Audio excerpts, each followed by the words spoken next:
یہ ماہ رمضان ہے، اس کی ایک روایت پڑھتا ہوں. جب 40 ہجری کا رمضان چڑھا،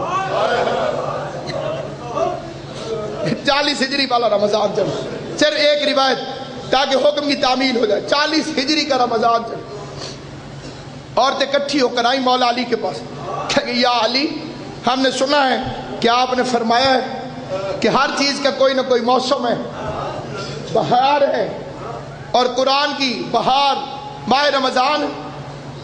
مولا نے فرمایا سچ ہے.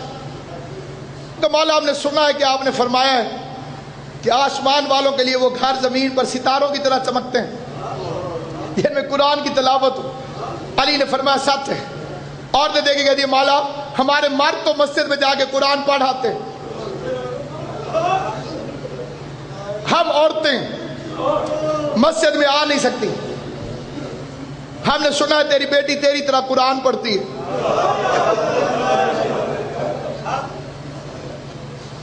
مولا اپنی بیٹی سے کہو ہمیں قرآن پڑھا دے.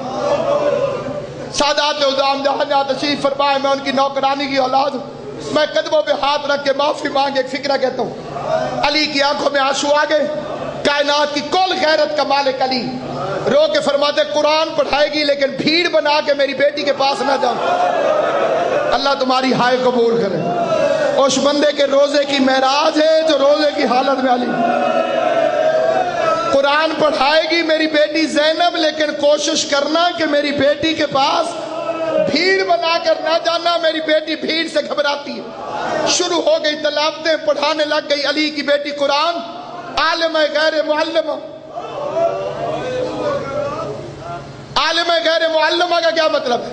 جو کسی سے پڑھے بغیر عالم ہو، جو علم لدنی کی مالک ہو، جو علی کے لہجے میں بولتی ہو. علی کی طرح یا اللہ بولتا ہے یا زینب بولتی ہے. اس فکرے پر بعد میں توجہ کرو. علی کی آواز میں یا اللہ بولتا ہے یا زینب عالیہ بولتی ہے.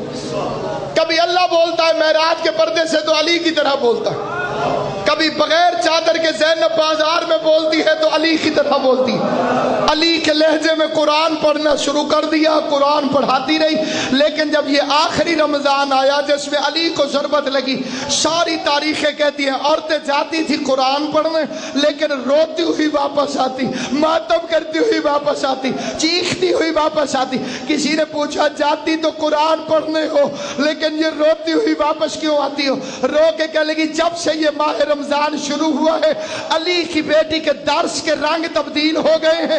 پہلے قرآن پڑھ کے سناتی ہے، پھر اس کے بعد پردے بند کروا کے، دروازے بند کروا کے، سر سے چادر اتار کے، اپنے بالوں کو کھول کے کہتی ہے کوفے کی عورتوں مجھے اس رنگ میں بھی پہچان لو، کہیں ایسا نہ ہو کل تقدیر زینب کو بغیر برقعے کے تمہارے بازاروں میں لے کر آئے اور تم کو بی بی ہم نے تو تجھے برقعے میں دیکھا تھا، ہم تو تجھے پہچان